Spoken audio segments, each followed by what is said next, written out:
ታጥቀው ለሚንቀሳቀሱ ኃይሎች ያቀረበውን የሰላም ጥሪ ተከትሎ በቁጥር በርካታ የሸኔ ታጣቂዎች ትጥቃቸውን በመተው የሰላም ጥሪውን የገቡ ይገኛሉ። በክልሉ ምስራቅ ወለጋ ዞን ከ200 በላይ የሚሆኑ የሸኔ ታጣቂዎች የመንግስትን ሰላም ጥሪ ተቀብለው ወደ ሰላም መንገድ ተመልሰዋል። የሰላም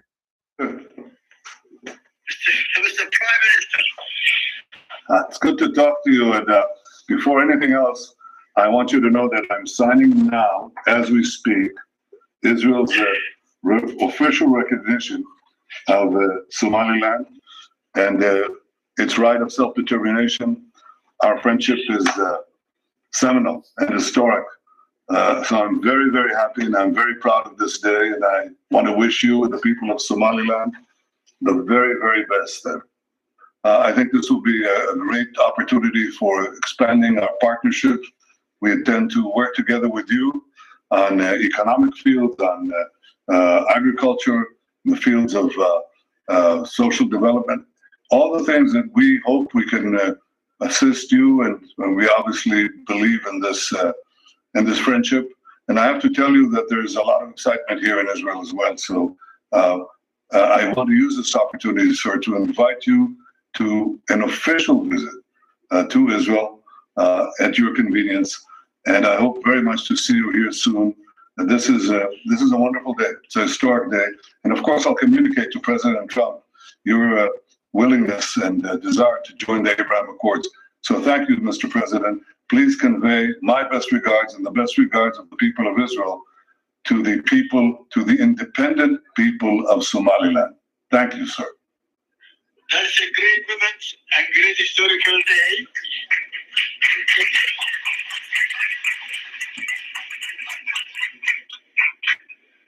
The big flag is here. The other group is the chairman of the party and the vice president. And key officials are here. Mr. Prime Minister, I accepted the invitation. I am ready as soon as possible for that arrangement that can be made. We should arrange it very soon. And please convey my warmest regards to your colleagues and to the people. Thank you, sir. Thank you very, very much. Mr. Prime Minister. Thank you. See you soon in Jerusalem. Next year in Jerusalem, we say. It's a few days from now. Thank you, sir. Sure, I will be glad to. እኛም እናመሰግናለን። ዋናው የዛሬው እንትን ይሄ ነው። ዋናው ነገራችን በተለይ በወደቡን ውሃ በላው የወደቡ ጉዳይ አልተሳካም። በሶማሌላንድም በኩል የተጀምሮ የነበረው እንደዚሁ በቃ ከስሮ ቀረ እያሉ ሀገርን ለማፍረስ ሲሰሩ የነበሩት እና በዛ ነገር ላይ ደስተኛ እንዲቀር ተመኝተው ምኞታቸውም እንዲሁ በከንቱ የኢትዮጵያውያን ህዝቦች መከራ እንዲቀጥል የተቀጠሩና የሚሰሩ ሰዎች ሁሉ ውርደታቸውን ያዩበት ነው። ቀላል ሊመስል ይችላል። አይ ዶንት ኖ እኔ እንደምታውቁት ብዙ ነገሮች ላይ ዲቴል መግባት አልፈልግም። የማደርገውን ነገር ሰዎች ሳያውቁት ሁሉ በቃ በተግባር ነው ማሳየት የምፈልገው። በዛ ስሜት ላይ እኔና እናንተ ብቻ መልካሞች እንሆን እንጂ መልካሙ ነገር ይቀጥላል። ኢትዮጵያ በድል ትቀጥላለች። ኢትዮጵያ መንግስትም ቢሆን ዘረኛ፣ ጎጠኛ፣ መንደርተኛ ሆኖ ጥላቶች የሚያስቡትን ነገር ሰራለሁ ካለ የዛሬኑ ቀን ይጠፋል። ከዛ ውጭ ግን የኢትዮጵያን ድል ወደኋላ መመለስ የሚችል ምንም ነገር የለም የሚሉ ተደጋግመው ስላወራን በትንሹ 4 በትልቁ 10 ወደቦች እና የባህር በሮች ያስፈልጉናል። አሰብን በቀላሉ ይመጣል። እኛን ያስቸገረን እዚህ እርስ በርሳችን ያለን እውነታውን ከእውነታው ሳይሆን ማን የተናገረው እየተባለ አሁንም ሁሉን ነገር የምናደርግበት ነገር ስለሚያሳዝነኝ ነው። እኔ ብዙ ዳርጉ የሚለውን ነገር ሁሉ የተውኩት ለዛ ነው። ሜምበርስ ላይም ሆነ እንደዛ ያሉ እህት ወንድሞችን በሙሉ በጣም ሁልጊዜ የማመሰግነውም አደራ የምለውም አደራ እየሰጠው ነው ለኢትዮጵያውያን በሙሉ። ለምን ዋጋቸው ምን እንደሆነ ሌላ ጊዜ ነው የምናወራው። ዞሮ ዞሮ የኢትዮጵያ ድል መቀጠሉን ግን ኢትዮጵያ የነካችው ሁሉ በረካ ወይም በረከት እየሆነ እንደሚቀጥል ማወቅና ከመጪዎቹ 7 ጨረቃዎች መካከል አንዷ ኢትዮጵያ መሆኗን የሚያረጋግጥ ነው። የእስራኤል ዛሬ እየሰራችው ደመላሽ ብለናታል። በዛሬው የእስራኤል ተግባር ደመላሽ በሶማሊያውያን ላይ ችግር ለመፍጠር አይደለም። ሶማሌላንድም ሀገር እንድትሆን ይሄ አጀንዳ ከተነሳ ጀምሮ በምስራቅ አፍሪካ ላይ በአፍሪካ ቀንድ ተብሎ በሚባለው ቀጠና ላይ ምን ያህል ሆትነስ እንዳለና ትኩሳት እንዴት እንዳገረሸ የምታዩት በብዙ አሻጥሮች መካከል ተጠልፋ ተጥላ የነበረችው የኔና የእናንተ ሀገር ኢትዮጵያ ነች። የማንም ድኩማን፣ የማንም ሸበጣም፣ የማንም ባንዳ፣ የማንም ወራዳ ሰው ያልሆነ ክብረ ቢስ የሆነ ሰው ትውልድን እየገደለ ሲቀጥልበት የነበረ ሀገር ነው። ለዛ ማሳያ ቸኪት ምንም ማብራራት የሌለው ሰሞኑ የህፃት ጉዳይ ምናምን ህዋት ሌላ ባህሪ ቢያመጣ ነው ለኔ ሰበር ብያለሁ። እንዳልኳችሁ የተታለለው ሰው ደግሞ ተመልሶ እንዳይወጣ የሚደረገውን አሻጥር ያየንበት ነው። አይ ቲንክ ኔትወርኬ ስቴብል አይደለም ይላል። ያው ይሄን እኔ በተዛነፈ እይታ ውስጥ ወይም ይሄን እንደ ጥላ የሚያልፈው ዓለም ላይ ብቻ ባተኩር ኖሮ ጎፈንድሚ የሚከፍትልኝ ሰው ይኖራል። እንኳን ለኔ አይደለም ለራሱም የሆነ ግሩፕ ተፈጥሮ በዛ በኩል እንደዛ ይባል ነበር። እውነት ይዘን ግን አንለም። እስከዛሬ የተናገርነው በቂ ነው። ኢትዮጵያን ለማሻገር ችግር የለውም። ዋና ስራ ሌላ በፈጣሪ በኩል ላይ የምንሰራው አለን። ሰው ፍርዱን ለሱ ነው የሚሰጠው። ለዛ ነው ኔትወርክ ስቴብል የማይሆነው። ሰዓት ጠብቀን ለመግባት ቤተሰብ ከተኛ በኋላ ወሩ እንደዚህ ጀስት ያም ሌላ ጉዳይ ስለሚሆን ችግር የለውም። እስከዛሬ ድረስ አብረውኝ ያሉት እህት ወንድሞቼ ናቸው። ለኔ መኖርም አለመኖርም ዋጋ የከፈሉ እንጂ ከዚህ የሆነ ወቅት ብሎ የሚመጣው አይደለም። ብቻ ዋናው እናንተ ጥቂት ሆነን ኢትዮጵያን ለማሻገር ፈጣሪ ሰበብ ስላደረገ። ኑሮ አብዱ አሰላሙ አለይኩም ወረህመቱላሂ ወበረካቱ። ተስፋላው አስገራሚ ታሪካዊ ቀን። መልካም እድል ለሶማሌላንድ ህዝብና መንግስት እንዲሁም ኢትዮጵያም እንደተለመደው በመልካም ጉርብትና ለጋራ ጥቅም መስራቷን ትቀጥላለች። ዜናውን ስላስተላለፍክልን እናመሰግናለን። ተስፋ አለ። አዎ እኔም አመሰግናለሁ አብራችሁ ስላላችሁት ወንድሞቼ። የሰዎች መሰባሰብ ሰዎችን የሚጎዳ መሆን የለበትም። ለመጠቃቀምና ለመረዳዳት ሰው ቢሰባሰብ መልካም ነው። እኛ ሀገር ግን ከእድር ከእቁብ የገበሬ ማህበራት እንደዚህ እየተባሉ አክሲዮኖች ፒኤልሲዎች እየተባሉ የሚሰሩ ስራዎች በሙሉ አንድ ቦታ ላይም ሲጠቀሙና ሲጠቃቀሙ አይታይም። ፋንክሽናልም አይደሉም። እስከዛሬ ድረስም አመኔታችን በብዙ መልኩ የሚረበሸው ለመጠቃቀም መሰባሰብ ስለሌለ እንደ አጠቃላይ ሰብና ነው የተበላሸው። ሰብና በተበላሸበት ሁኔታ ላይ ምንም ነገር ቢያደርግ ሰው በቤቱ ከሚወደው ጋር አብሮት ዋጋ ከከፈለለት ሰው ጋራ አብሮ መሆን የማይችል ሰው የትም ቦታ ቢሄድ ምንም ሊያመጣ ምንም ሊቀይር እንደማይችል ስናወራም ስለነበር ሰብእናን እየሰራን ሄደን ሶማሌላንድም እጅግ በጣም ፍጹም ሰላማዊ ሌባ የሌለባት በዛ ሁሉ ሽብርተኛ አለ እንደዚህ እየተባለ ሶማሊያ በምትናጥበት ሀገር ላይ ሶማሌላንድ ላይ ገንዘብ የከረንሲ ምንዛሬ የሀገሪቱ ገንዘብ የሚሸጥበት ቦታ እንዳለና እዛ ቦታ ላይ እንኳን ገበያው ላይ ነው ብሩን ወደዚህ ደብቀው ምናምን የማይባልበት ሶላት እንደመጣ ሄደው የሚሰግዱበት እጅግ ፍጹም ሰላማዊ ሆና ያለምን ፍትህ ምን ያለ ተዛባና የጎደለ መሆኑን የምታዩት አንደኛው ኢትዮጵያ ላይ ሆን ተብሎ የተሰራውን አሻጥር፣ ሁለተኛም ሶማሌላንድ ላይ ለ30 ምናምን ዓመታት ሀገር ተብሎ ከተሰጠው ይልቅ ማንም አልሰጥም ተብሎ የተባለው ሀገር ግን የምርጫ ስርዓቱ የገንዘቡ የፓስፖርትና እንደ ሀገር ቆሞ እየሄደ አናውቅም ተብሎ የተሄደበትን በአሻጥርና በሸረኞች በነውረኞች ዳብሎስ በሚጋልባቸው እጅግ ባለጌ ባለስልጣናት በዓለም ላይ ማለት ነው ፍትህን ሲሰሩ የኖሩ ሰዎችን ሁሉ እየመታን ያለ ነው። የሆኑ ቀላል የሚመስለው ሰው አለ። ለዛ ነው የምናወራውም ነገር ትንሽ ጋፕ እናደርግና የሚጠቀመው ኢትዮጵያዊ ማህበረሰብ ከፍ ካለ እንናገራለን። ከዛ በበለጠ ግን ጠላት የሚጠቀምበት ከሆነ ነው። ለዛ ነው ጋፕ ያደረግነው። በሰሞኑ ትግራይ አካባቢ ላይ ያያችሁትን የሚጎበኘውና ለዛ ጉዳይ መፍትሄ ለመስጠት የሚመጣው ኃይል ሲመጣ እሱን አታሉ ራሳቸው በፈለጉት አቅጣጫ መስደድ፣ ተቸገረ ለልመናውም እነሱ ለምስጋናውም እነሱ እየተሆነ የምንሄድበት እጅግ አሳማሚ ቀፋፊ አሳፋሪ የሆነ ሀገር ውስጥ ነው የቆየ ነው። አይ ቲንክ በጣም አሁንም ኔትወርክ ስቴብል የሆነ አይመስለኝም። በዚህ ምክንያት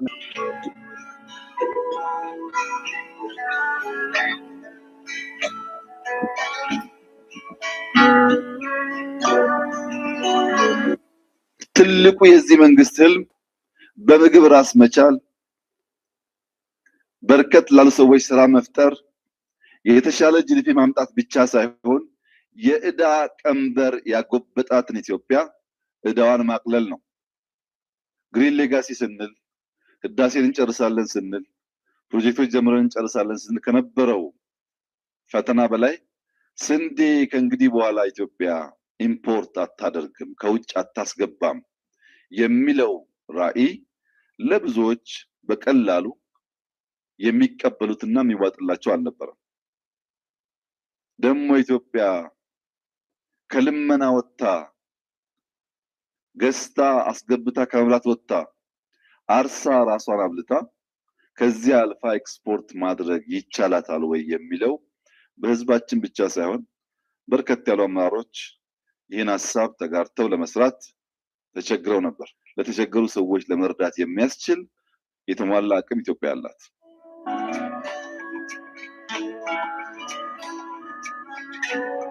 ይሄ እንደምታዩት የራሱን ናቂ የሰው ናፋቂ የሆነ ትርክት እጅግ በጣም አደገኛ የሆነና በፍጹም አትችልም የሚል ባለፈው የገጠር ኮሪደርን በሚመርቁበት ሰዓት ላይ ጌታቸው ረዳ ወደ ደቡብ አካባቢ ላይ በተንቀሳቀሰበት ሰዓት ወደ ጃፓን ተሞክሮ ይዘው መጥተው ለኢትዮጵያ መፍትሄ ይሰጣሉ ብለን የላክናቸው አመራሮች ይዘውት የመጡት ነገር በፍጹም አንችልም የሚል መደምደሚያ ነበር አለን። ዛሬም እንደ ጉባኤ ኢትዮጵያ ብታምኑም ባታምኑም እጅግ በጣም በፈጠነ መልኩ የምላቸው ብዙ ነገሮች ከዶናልድ ትራምፕ ከመምጣት ጀምሮ ባለው ላይ የኢትዮጵያ እንደዚህ መግዘፍ በቅጽበት እንደዚህ ይሆናል ብዬ አልጠበኩም ነበር። ምክንያቱም ከዛ በፊት እንደሚባሉት ሁሉና የኢትዮጵያ ቅጽበታዊ ለውጥ የኢትዮጵያ ታላቅነት በቅጽበት እየለየ እየበየነ ትንሽ ትልቁ የሚረዳው ሆኖ እየመጣ አብረን ካልተዋደን እርስ በርስ ከተባለን አማራ፣ ኦሮሞ፣ ትግሬ ተብለን ከጓጽዮን ደጀን እያልኩ ደጋግሜ የምናገረት ከደጀን ጓጽዮን ዲስታንስ አይ ቲንክ 30 ኪሎ ሜትር ቢሆን በዛ ጠመዝማዛ በረሃ እንኳን በመኪና ላይ 50 ኪሎ ሜትር ገደማ ነው። ከዛ እዚህ እንዳይገናኝ አድርገን ሀገርን ለመበተን ብቻ የተሳሉ ፖለቲከኞች ራሳቸውን የሸጡ የለወጡና መውጫ ያጡ ባርነትን ኖረውት ለኛም ሊያኖሩ የሚሰሩ ምርጫ አጥተው ለኛም ምርጫ ሲያሳጡ በመግደልና መገዳደል ላይ ሀዘን እና በሀዘን ጉዳይ ላይ ሲሉ የነበሩ ይሄው ፖለቲከኞቻችንን ዘመን ገልጧቸው አየን። ዓለም እንደ ዓለም የሰው ልጅ በነፃነት ተንቀሳቅሶ በሚችለው ስራ ይሳተፍና እንደዚህ ይሁን በሚባልበት ሁኔታ አንተ አማራ ነህ፣ አንተ ኦሮሞ ነህ ተብሎ አንተ ቅማንት ነህ፣ አንተ አማራ ነህ ተብሎ እዛ ቦታ ላይ ሆኜ እንዳየ ሰው በተግባር ያየሁት ነገር ነው። ሌላው ቦታ ላይ እንዳይደገም የጮኩትና ትዳር ሲበትን አይቻለሁ። ልጆችን ሲካፈሉ አይተን ነበር። ያን ቆሻሻ ነገር ለኢትዮጵያ አውርሰው ለሌሎች ግን ይቻላል የሚል ተሞክሮ አይነግሩን። ጭራሽ ተሞክሮ አለመንገራቸው ብቻ ነው። ስንዴ ማልማት እንደምንችል ያለንን ሪሶርስ እንዴት መጠቀም እንዳለብን አለመንገራቸው፣ አለመቀስቀሳቸው፣ ኢኮኖሚያችንን እንዴት ማሳደግ እንዳለብን፣ ህዝብን እንዴት በፍቅር ወደፊት የሰውን ኃይል በአግባቡ ተጠቅመን ሀገርን ለማሳደግ መስራት እንዳለብን፣ ዘመኑን የሚመጥን እውቀትና ዝግጅት ለማድረግ እንዴት ሆነን መስራት እንዳለብን የሚለውን የአብሮነት ዜማ አያዜሙም። ጭራሽ ለመበታተንና ምን ለማለት ሲሰሩ የነበሩ ፖለቲከኞች ያለ ነገር ቁጥራቸው አልበዛም ብለን ያልናቸው ፖለቲካ ፓርቲዎችን ዛሬም ድረስ ምርጫ አስተማማኝ አይደለም ብለው መግለጫ ያወጡት እንደዚህ ብለው መግለጫ ካወጡ ሰላም ለማደፍረስ ሰላም ቢሆን እንኳን ሰላም የሚያደፈርስ ኃይል ይቀጥራሉ ብዬ ያወራሁት ስለ ወደብ መታገያይ ነው ይሉ የነበሩት ገና ከሶማሌላንድ ጋር የመግባቢያ ሰነዱ እንደተፈረመ አንዴ 3-4 ከዛ እስከ 8 ወደ 3 እንደዚህ ሊሆኑ እየተጣመሩ ለኢትዮጵያ ወደብ ምን ያደርግላታል ብለው መግለጫ ወጥቷል። ይህንን እዚህ ጋር አስቀምጠው ደግሞ ተመልሰው ኑሮ ተወደደ፣ የሀገር አቋራጭ እንደዚህ ሹፌሮች ታገቱ፣ ታሰሩ ብለው ደግሞ መግለጫ ወጡ። እዚህ ጋር ጦርነት ይቁም ብለው በአደባባይ አይናገሩም። ይጀመርም ኦኬ የሰላም አማራጭን እንዳንድ ኦልተርናቲቭ እንዳንድ ቀዳዳ ወር እንዳንድ አማራጭ አድርገው እንኳን እንዲጠቀሙ አይፈቅዱም። ምክር ቤት ላይ 547 የህዝብ ተወካዮች ምክር ቤት አለው የመላው የኢትዮጵያ። አሁን ባለው ምናልባት 2 ክልሎች ከዛ በኋላ የተጨመሩ ይመስለኛል። ከዛ በፊት የነበረውን ማቀው እዛ ጋር ባለው የተወሰነ ለውጥ ሊኖር ይችላል። ኦልሞስት 600 ብንለው 600 የህዝብ ተወካዮች ምክር ቤት አባላት ያሉት ኢትዮጵያ የህዝብ ተወካዮች ምክር ቤት ላይ አንድ ደሳለኝ ጫን የሚባል ሰው መጥቶ ሲወራጭ ይውልና ስለ ሀገር ምን ተሰራ፣ ምን ክፍተት አለው፣ ምን ጥንካሬ አለው ብለን ገምግመን የተሰራውን ያመንበትን አድንቀን ያላመንበትን ገምግመን ለነገ የተሻለ ስራ እንዳንዘጋጅ አንድ ብድ አስገብተው ሲያወራጩ ግን ይውሉ ነበር። ስለ ወደብ የመጣውን እዩ፣ ስለ ህዳሴው ግድብ ያወሩትን እዩ፣ ስለ ምርጫ ያወሩትን እዩ። እነማን ነፃ አውጪ ነኝ የሚሉ የፖለቲካ ፓርቲ ነኝ የሚሉ ምሁር ነኝ ልሂቅ ነኝ የሚሉ ታጋይ ነኝ የሚሉ ሰዎችን ከዛ እግዚአብሔር ይመስገን እንደ ጉባለች ቤተሰብ በይፋ ከመምጣቴ በፊት ጀምሮ ቆሻሻ የትም ቦታ ይገለጣል። የሚገለጠው ሊጠፋ ሊቃጠል እንጂ ኢትዮጵያን ሊነካ አይደለም። ይህን አሁን በውፍረት በቅጥነት የሚያይ ሰው ካለ ኔቨር እምነት ካለው በእምነቱ ይው ስለዚህ እነዚህ በቃ አንድ ተራ ግለሰብ ብሎ ይህ በዛ መልኩ ሁሉም ነገር ተገለጠ። አባት ያልነው ሽማግሌ ያልነው መሪ ያልነው አመራር ያልነው ነፃ አውጪ ያልነው ሁሉም ነገር አልተገለጠም። ይሄ ዘመን ባይመጣ የህወሓት ገመና በዚህ ልክ ይዘረከረክ ነበር። 77 ላይ የተባለው ነገር አሁን ሰው እስኪያምነው ድረስ በአደባባይ ይወጣ ነበር።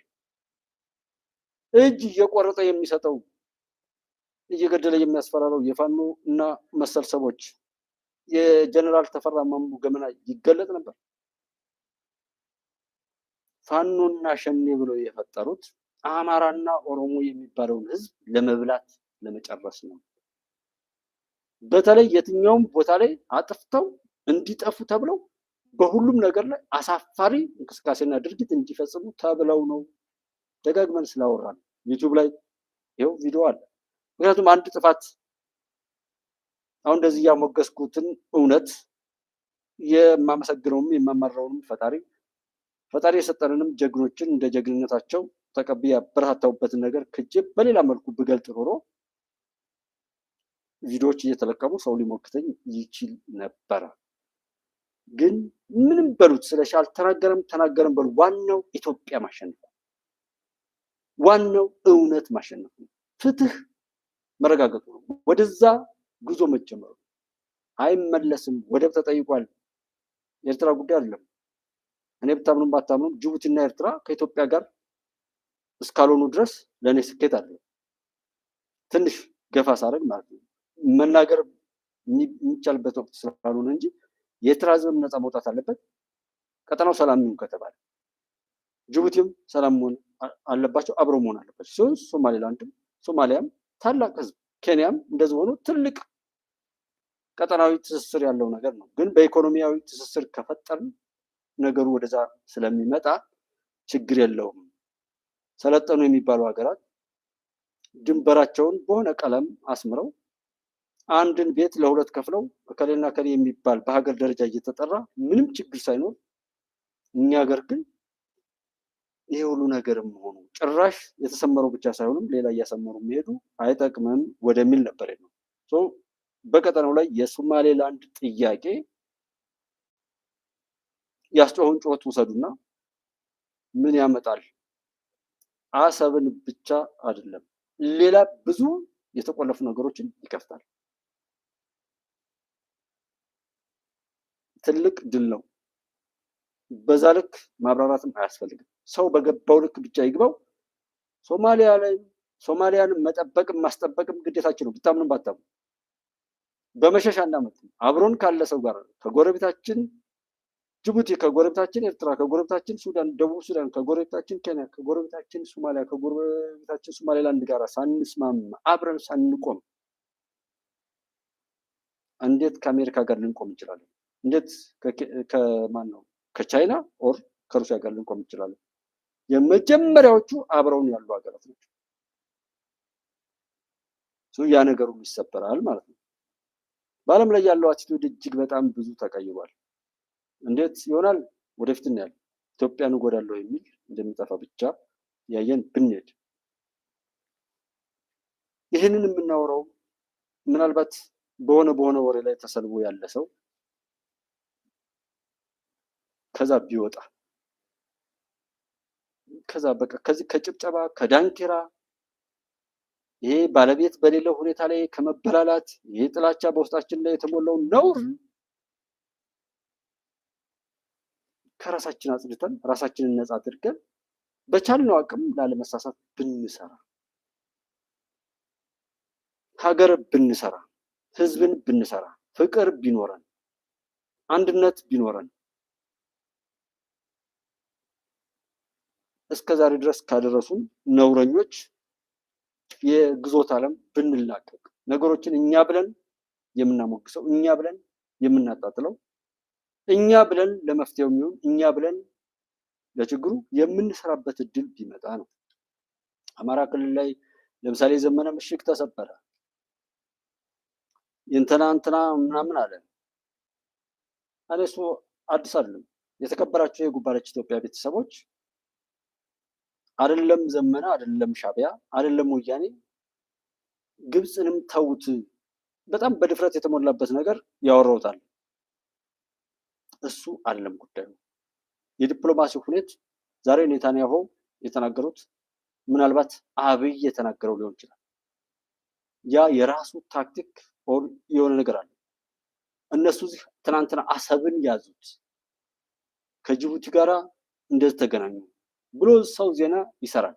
ሳይሆን ቢቀርስ አይሆንም። ደግሞ ጦርነት ኢቭን በኤርትራ በኩል ጦርነት የለም። ጉባኤ ኢትዮጵያ ላይ ቼክ ማድረግ ትችላለን። ጦርነት የለም። ጦርነት ካለ ሊሞክሩ የሚያስቡት በሱዳን ላይ ነው። እሱም ደግሞ እድሜ ለኢትዮጵያ እናት አባቶች ማንም አንድ ቀን የማያስታውሳቸው ጭብጨባ የማይደምቅላቸው በያሉበት ሆነው ግን ፈጣሪያቸውን እያመሰገኑም ሆነ በሚገባው ቋንቋ እያናገሩ እንደዚህ ወሮ በላ ጳጳስ ነኝ፣ ቄስ ነኝ፣ ሻኔ ቃልቻ ነኝ እንደሚሉት አለ። ብዙ ሳዳት አሉ፣ ብዙ ጻድቆች አሉ፣ ብዙ አባቶች አሉ ኢትዮጵያ። በዚህ አጋጣሚ የጠቅላይ ሚኒስትሩ አብረው ያሉት ወንድሞቼ እኛ ባናቃቸውም ለምትሄዱበት የዶክተር አብይን ስኬት የኢትዮጵያን ስኬት ወደፊት እያስኬዳችሁ ያላችሁት ወንድሞቼ ፈጣሪ አብዝቶ ይባርካችሁ። ቁጭታችሁን የምትወጡበት መንገድ እጅግ በጣም ደስ የሚል መለኮታዊ አቅም የሚሰጥበት ስለሆነ ኢትዮጵያዊ ስለሆናችሁ ሁሉ በጣም ደስ ይለናል። ስርዓተ መንግስቱ ላይ ሆናችሁ በጎ ነገርን የምትደግፉ፣ በጎ ነገር እንዲያሸንፍ የምትሰሩ፣ በቅንነት በታማኝነት ዋጋ እየከፈላችሁ ያንን ሁሉ ፕሮፓጋንዳ በተለይ እስከ ባለፉት 3 ዓመታት በፊት የነበረው ከዛ በኋላ ያለው ችግር የለም። የሚታይ ስራ ሁሉ እየመጣ ስላለ ማለት ነው። የማያይ አያይ ነው። ያን ሁሉ የምታደርጉ ወንድሞችን እኔ ተባረኩ ነው። ፈጣሪ ላይ የምናማርረው ማድረግ ስለምችል ነው እና በሁሉም ዓለም ላይ በዛም ይሁን በዚህ የኢትዮጵያ ድል ይቀጥላል። ከሰባቱ ጨረቃዎች አንዷ ሙሉ ጨረቃውን የምትቀጥለው ኢትዮጵያ በድል ቀጥላል። የኢትዮጵያውያን የመቻል ምልክት በጋራ ርብርብ እውን የሆነም የህብረ ብሔራዊነት ማህተም ነው ታላቁ የኢትዮጵያ ህዳሴ ግድብ። ይህ የመጪው ዘመን ብሩህነት አመላካች የሆነው ታላቁ የኢትዮጵያ ህዳሴ ግድብ ለኢትዮጵያ ማንሰራራት ምን አይነት አበርክቶን ይዞ መጣም? የኢትዮጵያ ፕሬስ ድርጅት ስለ ኢትዮጵያ በተሰኘው የውይይት መድረኩ ከጉባኤያት ላይ የመከረበት ርዕሰ ጉዳይ ነው። በውይይቱ ላይ መነሻዎች ያቀረቡት የመንግስት የስራ ኃላፊዎች ለሀገር እድገት ኃይል መሰረት መሆኑን አንስተው ግድቡ የኢንዱስትሪ ዘርፉ እንዲያድግ እያገዘ ስለመሆኑ ተናግረዋል። በኢነርጂም ስናይ ከዚህ በፊት የነበሩት የምንሸጠው ኢነርጂ በጣም 17,000 ጊጋዋት ሰዓት የነበረ ነው። አሁን ህዳሴን ሲጨምር ነው ወደ 34 ጊጋዋት ሰዓት ማድረስ የቻልነው። ስለዚህ በኢነርጂም በአቅምም የኢትዮጵያን የማመንጨት አቅም በግዙፍ ያሳደገልን የታላቁ ህዳሴ ግድብ መሆኑን ነው የሚያሳየው። ይሄ ምንድነው ያመጣው ጥቅም ብለን በደንብ ብናይ አንደኛ የኢንዱስትሪዎችን በደንብ ማስፋፋት እንድንችል አድርጎልናል። ሪሰንትሊ ትልልቅ ኢንዱስትሪዎች ወደ ሀገራችን መምጣት ጀምረዋል። ባለፉት 1 ዓመት በሐዋሳ ኢንዱስትሪ ፓርክ ታውቃላችሁ፣ የቴክስታይል ሀብ ነው የነበረው። አሁን የሶላር ሴል የሚያመርቱ በጣም በሮቦቲክስ በኤአይ የተደገፉ ትልልቅ ኢንቨስትመንቶች መጥተዋል ሀገራችን። 3 የሚሆኑ ትልልቅ ግዙፍ ኢንቨስትመንቶች አሉ በ1 ዓመት ውስጥ። አንዱ ድርጅት 40 ሜጋዋት ይጠቀማል። 3ቱ በጥቅሉ 120 እንደዚህ ሜጋዋት ይጠቀማሉ። እንደዚህ አይነት ኢንዱስትሪዎች 100 ሀገራችን ቢኖሩ እንግዲህ ማሰብ ነው። ይህ የኢትዮጵያውያን ብቻ ሳይሆን የአፍሪካውያን ኩራት የሆነው ግዙፍ ፕሮጀክት በአንድ በኩል በቱሪዝም በሌላ በኩል ደግሞ ቀጠናዊ ትስስርን በማጠናከር አይነተኛ ሚናንም ይጫወታል። የህዳሴው ግድብ የኛ ዘመን ቅርስ ነው ተብሎ ሊወሰድ ይችላል። በለውጡ መንግስት እየተሰሩ ያሉት አንዱ ያለፉትን ዘመን ቅርሶች መጠበቅ፣ ማልማት እንዲሁም የሪኖቬሽን ወይም የጥገና ስራዎችን ማከናወን በሰፊው ተሰርቷል፣ ሁላችንም እናውቃለን። ከዛ ውጭ የእኛን ዘመን ቅርስ ከማቆየት አንጻር ግን ተጠቃሽ የሆኑ የገበታ ፕሮጀክቶች እና የህዳሴው ግድብ ሊጠቀሱ ይችላሉ። ለሀገር ውስጥ ቱሪዝም ከህዳሴው ግድብ የተሻለ አቅም ያለው ኢትዮጵያ ውስጥ የቱሪስት መዳረሻ አለ ብሎ መናገር አይቻልም። ኢትዮጵያ ሁሌም የአፍሪካ መቀመጫ ብቻ ሳይሆን ለአፍሪካውያን አብሮ የመጠቀሚያ አብሮ የማደጋ ማዕከልም ናት። ሁለተኛው ቀጠናዊ ትስስር ብለን የምንወስደው የታችኛው ተፋሰስ ሀገራትን ጥቅም በእኩል ተጠቃሚነት የሚያረጋግጥ ሆኖ መገንባቱ ነው። ሚስኮንሴፕሽን የተሳሳተ ግንዛቤ ሊኖር ይችላል። እኛ ጋር ግን የጠራ ግንዛቤ አለ፣ የጠራ እይታ አለ። ኢትዮጵያ ሰው ተኮር ነን። ለሁሉም በሁሉም የሁሉም የሆነ ፕሮጀክትን የሰራ ነው። የኢትዮጵያ ህዳሴ ግድብ ውጤቱ የሚታይና የሚጨበጥ ጭምር ነው። ለዚህ ደግሞ ማሳያው በተለያዩ ዘርፎች የሚገኘውን ገቢ በከፍተኛ ሁኔታ እየጨመረ ማምጣቱ ነው። ይሄ ህዳሴ ተገደበ ሲባል የፖለቲካ ተጽዕኖውን ይቶ አይግባው ሰው ግን ፋኖ የሆነን ከተማ በስም ማይገለጥ የሆነን ከተማ ከበበ ከሚል ዜናና ህዳሴ ተገደበ ከሚል ዜና የትኛው ነው እውነት? ሰው ለሆነ የትኛው ነው ክሊክ አድርጎ ማየት ያለበት? ማንም ይልማ የትኛውም ሀገር ላይ አውሮፓ የሚሆን ምዕራባዊ የትኛውም ሀገር ላይ የሚከደው ሰው ስለለሙ እንጂ ጦርነት አለበት ሀገር ላይ ሰው አይደለም። መልማት እንዴት ፋኖ የሚባል ዛሬ ገብታችሁ እንትን ብትሉ የአንጀራቸው የሆነ ሰዎች አሉ፣ ሲሞቱ ብቻ የሚተውት ማለት ነው።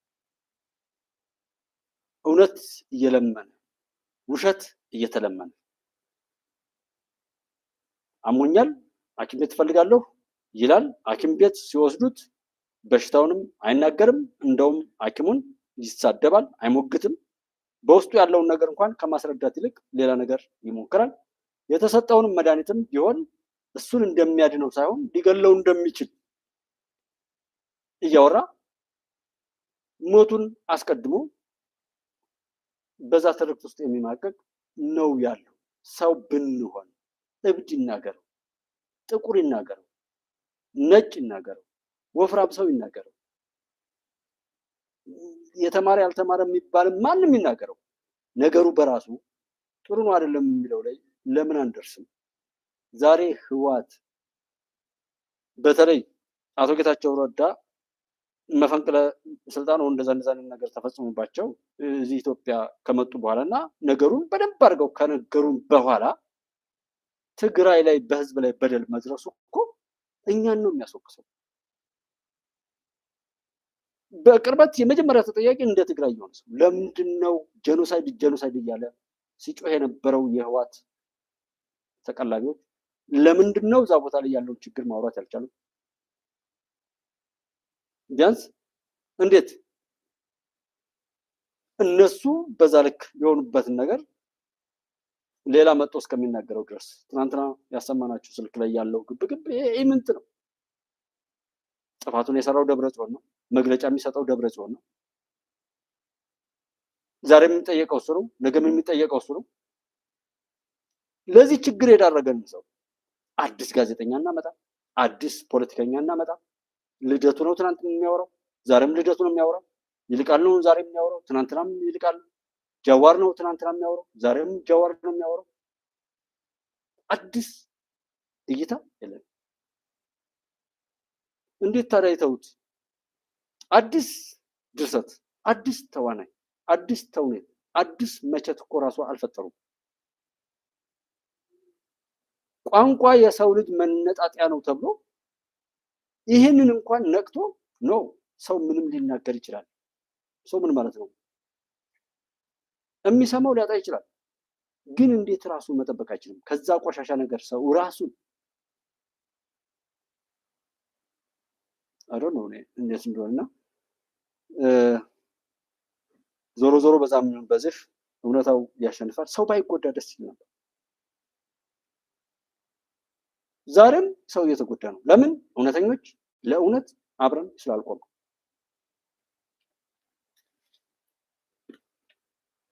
ሰውትን የሶላር ሴል ምሳሌ ለመጥቀስ ባለፉት 10 ዓመታት ከኢንዱስትሪ ፓርኮች ያገኘነው ኤክስፖርት ከ1.23 ቢሊዮን ዶላር አይበልጥም። ባለፉት 10 ዓመታት እነዚህ 3 ድርጅቶች 1 ቢሊዮን ዶላር ኔክስት ይር ኤክስፖርት ያደርጋሉ። ከዚህ በፊት በአመት የምናገኘው የውጭ ሬቨኑ በዶላር 60-70 ሚሊዮን ዶላር አካባቢ ነበር ኤክስፖርት እያደረግን። አሁን ላይ ያንን በብዙ እጥፍ ነው እያሳደግን ያለ ነው። ዘንድሮ ኤክስፔክት የምናደርገው እስከ 450 እስከ 5 ሚሊዮን ዶላር ወይም ደግሞ ግማሽ ቢሊዮን ዶላር ከኃይል ሽያጭ ገቢ እንደምናገኝ ነው ኤክስፔክት የምናደርገው። እንደ ህዳሴ ግድብ ያሉ ግዙፍ ፕሮጀክቶችን በራስ አቅም መገንባት በእርግጥም የኢትዮጵያ ማንሰራራትን እውን ከሚያደርጉ ቁልፍ ተግባራት አንዱ ስለመሆኑም በውይይቱ ተነስቷል። በተያያዘ በዚህ ጉዳይ ላይ የተካፈሉት የቤኒሻንጉል ጉሙዝ ክልል ርዕሰ መስተዳድር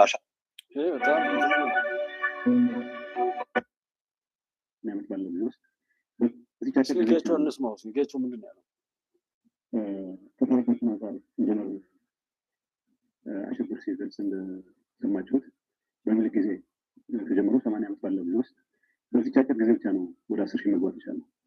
ለረጅም ጊዜያት በጣም ትንሽ በሚባል አቅም ውስጥ እንቀሳቀስ ነው። ግን ከዚህ አንድም ነገሮችን ሲጀምሩ ልክ ትልቅ ናቸው አትችሏቸው የሚባል የነበረበት ጊዜም ነበርና አንድ ነገር ምን አስታወሰኝ።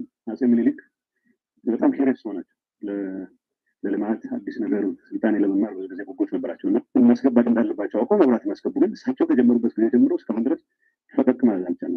አንድ ወቅት ትልቅ ይመስሉ የነበሩ ነገሮች አሁን ከምንደርስበት ነገር አንጻር ስናይ በጣም ትንሾች ናቸው። ብዙ ነገር ማለም ነገር ማየት እንዳለበት ከሪሶርስ አንጻር ደግሞ ለዚህ የሚሆኑ ብዙ ፖቴንሻል እንዳለን ማወቁና በዚህ ላይ በደንብ መትጋቱ መወጣቱ ለጊዜያዊ አይደለም የሚያስፈልገን ነው ብቻ ሳይሆን ያለ ሁላችሁም ህይወት ደም ተብሎ የተገለጸው ዞሮ ዞሮ አስፈላጊነቱን ለማስረዳት ስለሆነ በዛ አንጻር መጨረሻ ትስስር የአካባቢ ቀጠናዊ ትስስር የሚባሉ ነገሮች ሱዳን በጦርነቱ ባለበት ሁኔታ ስላል እናሸብር ይከፈለን ያው ዩቲሊቲ ይከፈለን በሚል በኢትዮጵያ መንግስት በኩል በእንደዚህ አይነት ሁኔታ መጫን አስፈላጊ አይደለም፣ በችግራቸው ሰዓት ለምን ጫናቸው አለን የሚል በመንግስት ውሳኔ ጠቅላይ ሚኒስትሩ እንደሆኑ በዚህ ጉዳይ ላይ መጫን የለብንም የሚል መልዕክት እንዳስተላልፍ በአጋጣሚ እኔም ሱዳን ሄጄ ስለነበር አውቃለሁ። ያመሰገንና ብቻ ሳይሆን ወንድማማችነት የምትገነባበት አንድ ውሳኔ ነው። ወንድማማችነት የምትገነባበት ብቻ ሳይሆን ጎራ አይደለም። በነገራችን ላይ ኤነርጂ የምንለው ተጨማሪ ፓወር ነው የሚፈጥር የመደራደራት ይጨምራል ውስጥ የተባሉት ነገሮች አይ ቲንክ ግምት ውስጥ ማስገባት ይሄ እሱ የሚለው ወንድማማችነት እንደዚህ ነው። ኤንወይ እንደው ዝም ብሎ ለትዝታ ያክል እንጂ ይቁምና የአሰብ ጉዳይን ቁጭ ብታረጉት ህወሓትን ወደ ስልጣን ብታመጡት ሻዕቢያን እንዲኖር ብትፈቅዱለት ምንም ይፈጠር ይመስላችኋል? እኔ ሰው አልሰማ ያለው ምን እየሆነ እንደሚሰማ ሙሉ አልገባኝ ያለው ጽንፈኛ የተባሉትን በየቦታው ላይ ተወሽቀው የአንድ ክንድ ብዙ ጉዳይ አስፈጻሚ ወይም ብዙ ጣት ሆነው የመጡ ኃይሎችን ህልውናቸው እንዲቀጥል ብታረጉ በየቦታው ላይ ያሉ በሃይማኖቱም በምንም የተሰጣቸውን ክብር ያረከሱ ሰዎች ሁሉ እንዲቀጥሉ ብታረጉ መኖር ይቻላል ወይ? እስከዚህ ድረስ ጥፋቱ እንዲያይል እንዲከፋ ያደረግነው እኛ ቁጭ ብለን የሰቀልነው። ለምሳሌ በኦርቶዶክስ ላይ ቄስ ከሆነ ቄስ ይሁን አይሁን ምዕመኑ አያውቅም፣ ቄሱን መሞገት ማይችል በቄሶች ላይ ባሉሻልሽ ሞሩ ሌላው ነገር እንዳለ ሆኖ በግልጽ ምን እያሉ መጡ? ዛሬ ላይ የሚያወሩትን ነገር እኮ ትውልዱን በዛ ልክ ቀርጸነዋል። ቃል እግዚአብሔርን ራሱን እንዲጠብቅ ራሱን እንዲያድን እንኳን የሚያስችል ማንነት አሳጥተነዋል ብለው እኮ ነው። ተነስ እንጂ እንዳትመጡ ጦርነት ነው የምትል ልጅ እየሰማህ የሚል ጴጥሮስ የሚባለው ሰው የሚያወራው? እንደ ሃይማኖት አባት ትውልዱ ነው። ይሄ ሰው ነው ሲያስተምር የነበረው። ትውልዱን መያዣ ይዞ ከዱንያ ከምድራዊ ህይወቱ እስከ ሰማያዊ ህይወቱ እንዲዘጋጅ ፈሪሃ እግዚአብሔር እንዲኖረው አስተምር የተባለው አቡነ ጴጥሮስ ጦርነት ነው እንዳትመጣ አለች። ያኮ የሱ የረከሰ ፍሬ እኮ ነው። እንደዚህ አይነት እሳቤ በህብረተሰቡ ዘንድ መገኘቱ አማራ፣ ኦሮሞ፣ ትግሬ እያለ መበታተኑ እኮ በሃይማኖት ቦታ ላይ የተቀመጡ ሰዎች ናቸው መጀመሪያ ማፈር ያለባቸው። የነሱ ቆሻሻ መገለጫ እኮ ነው። ምንም እንዳልሰሩ ወይም ሲሰሩ የኖሩት ጦርነት እንደሆነ። ወጣቱ ምን ችግር አለበት? እንደውም ፋኖ የሚባል መጽሐፍ ቅዱሳዊ ቃል አለ ብለው ኢየሱስ ክርስቶስን ራሱ ፋኖ አረጉት። እግዚአብሔርን ገዳይ አድርገው የጎልያድ መሞት በዳዊት ይፈጸም ዘንድ እግዚአብሔር ዳዊትን አነሳስቶታል፣ አቅም ሰጥቶታል። ጎልያድ የሞተው በዳዊት አንዲት ጠጠር ነው። ስለዚህ እግዚአብሔር ራሱ ገዳይ ነው ብለው ተሳለቁበት። እኔ አሁን ከእግዚአብሔር ጋር ነው ይሄንን ይዤ የምሞግተው።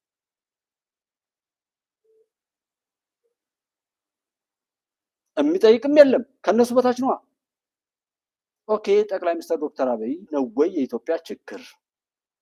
እንዴት በአንድ ግለሰብ ምክንያት ኢትዮጵያ ችግር ውስጥ ልትገባ ትችላለች? እንዴት በአንድ ግለሰብ ምክንያት የኢትዮጵያ ችግር ይፈታል? የሀገር ችግር እንዴት ይፈታል ብሎ የሚጠይቅም የለም። ለምን? የነሱ ውራጅ ነዋ። ዛሬ ሻማ ያስበሩታል፣ መዝሙር ያዘምሩታል። መዝሙሩም እንደምን የሻማው ትርጉም የለም። ቢራ ካላመጣህ ጻድቅ አይደለህም። አንዳንድ የማያቸው ነበሩና መስቀል ይዘው ተቀምጠው የሚለምኑበት ቦታ ላይ ብር የጣለን ሰው በመስቀሉ ይባርካሉ። እግዚአብሔርን በዛ ልክ ዘረኛ አድሎ ያለው የሚያዳላ ብር ለሰጠው የሚያሸበሽብ እግዚአብሔር እኮ እኔም መስጠት ካለብኝ እንኳን አልሰጥም ነበር። ምክንያቱም በእንደዛ አይነት መልኩ የሚያስብ አምላክ አለማ ያለን። እንደዛ እያደረጉ ለከሌ መናፍቅ ነው ሰውን መሞገት ቃለ እግዚአብሔርን ማስተማር ባለመቻላቸው ያለፈው አልፏል። ኦልሬዲ ተው። ዛሬ እንኳን እሱን እያደረጉ ነው። ሰው ተናግሮ አልሰማ እንኳ ቢል ምን ያደርጋል? ጸሎት ያደርጋል። ሃይማኖት የሚያስተምረው ትህትናን ነው፣ ዝቅ ማለት ነው። ይበዛል። የኢየሱስ ክርስቶስ የኦርቶዶክስ አስተምሮት ነው፣ ይበዛል። ይህን ሲመታ ይህን ሲት ጃኬትን ሲወስድ ሸሚዝ ጨምር፣ ጠላቶችን እንደራስ አድርገው ውደድ፣ የሚረግሙን መርቅ የሚለው የሀገርን መሪ ግደሉ የሚል ሲመጣ ሰብሳቢ የለንም። እኛን እያባሉ የሚሄዱ እኛን ሊያስጨርሱ የተቀጠሩ አውሬዎችን ነው። ዲያብሎስን አናውቀውም፣ ግን ከተተረከልን ከተወራልን ዲያብሎስ በላይ ዲያብሎስን በተግባር አይተናል። 800 ሺህ ብር አግቱኝና ልስጣችሁ የሚል አይተናል። ያልተገለጠ አለ፣ አልገባን። ግን እንዴት ተስፋ ለመቁረጥ ሰው እንዴት ክሊክ ያደርጋል? እንዴት አንድ እርቃኗን የምትሄድ ሴት ለማየት የሆነ ነገር የረከሰ ነገር ለመስማት እንዴት ሞባይሉን ይከፍታል? እንዴት ገንዘብ ያወጣል? እንዴት ጊዜውን ይሰጣል? እንዴት መገዳደልን እየተረከ ለመማር ወርዶበት ተዋድቆ ረክሶ ተበለሻሽቶ እንኳን እንዴት አይሻለው? ከዚህ ያንኑ ለማየት እንዴት ክሊክ ያደርጋል? ገብቶት ነው ወይ? ባለቤት ሆኖ ነው ወይ? አይደለም። ባለቤት ከሆነ እኔ ማንም ሰው እንዲጠግበው ፈልጋለሁ። ሲፈልግ የሚያስቀጥለው ሲፈልግ የሚያስቆመው መሆን።